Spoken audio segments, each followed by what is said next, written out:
Commercialization of agriculture. Initially, food grains were cultivated by farmers.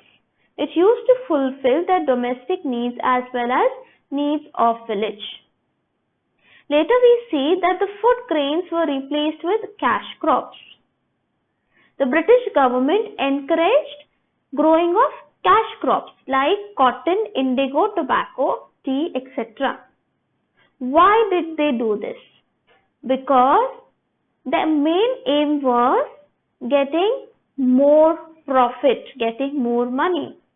So when they gave encouragement or when they stressed on cultivation of cash crops, they knew that these cash crops would give them more profit than the food grains.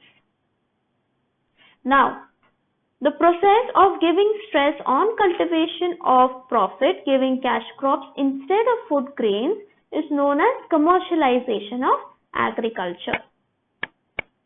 Famines.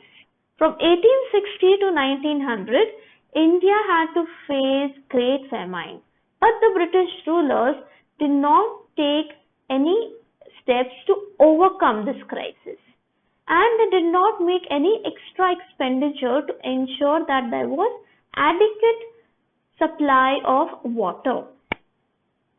Transport and communication system. For increase in trade and convenience of administration, the British developed modern facilities like transport and communication in India. In 1853, the first railway on the route of Mumbai to Thane was established.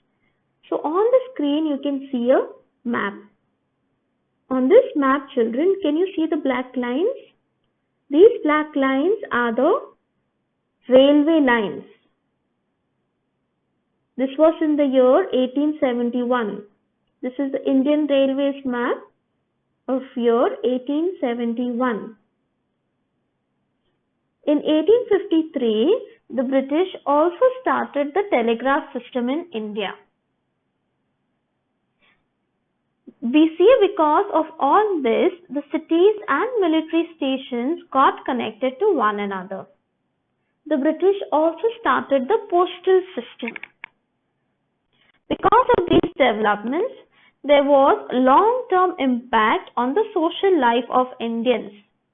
And we see that there was an increasing sense of unity among them.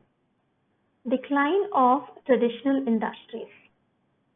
Why were the British able to produce cheap goods as compared to the Indian artisans? Now, the goods manufactured in England were machine made, and hence there was maximum production at minimum cost. Now, why were Indian artisans not able to compete with the British goods? Now, there are two reasons for that. One, we already know that the British had cheap goods, and because of this, it was difficult for the Indian artisans to compete. Now, other than this, the other reason was the British government obtained huge taxes on goods exported from India to England. On the other hand, very less tax was imposed on goods imported from England to India. So, if an Indian merchant has to send his products or goods to England, he has to pay more. And if a merchant from England is sending some products or goods to India, he has to pay less tax to the government.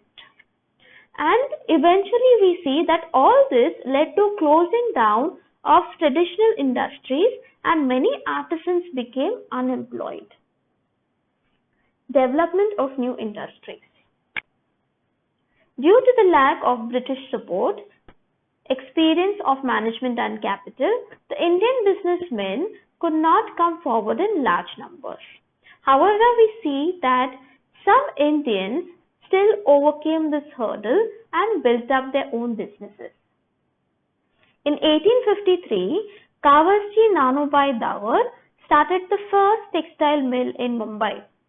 In 1855, the first jute mill was started at Rishra in Bengal. In 1907, Jamshedji Tata established the Tata Iron and Steel Company at Jamshedpur. Later we see that in India, coal, metals, sugar, cement and chemical industries were started. Social and cultural effects. In the 19th century, values of humanitarianism, that is, emphasis on welfare of humans, democracy, nationalism, liberalism, etc. emerged in Europe. This impacted India as well. In 1784, William Jones established Asiatic Society of Bengal. Friedrich Max Müller, a German thinker, was a devout scholar of Indian religion, language and history. This turned attention of educated Indians towards understanding their own religion, history and tradition. Because now Indians thought that these Europeans or these outsiders are studying our culture and our traditions. There must be something special about it. Let's study our own religion, history and traditions. The British introduced many laws in India. In 1829, Lord William Bentinck passed the Sati Prohibition Act. In 1856, Lord Dalhousie passed the Widow Remarriage Act. These acts were responsible for social reforms. Education. Why was English education started in India? For carrying out administration in India, the British required English educated Indians. For this, English education was started in India. Now, who recommended this or who recommended English education?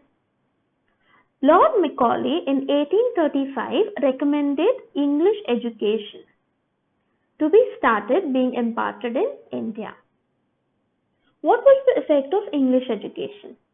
Through new education, Indians were introduced to Western thoughts, modern reforms, science and technology. The Western educated middle class Indians led the social reform movement in India. When and where were the universities established? In 1857, universities were established at Kolkata, Mumbai and Madras or Chennai. Children, with this we complete explanation for this lesson. Thank you for listening. Goodbye and take care.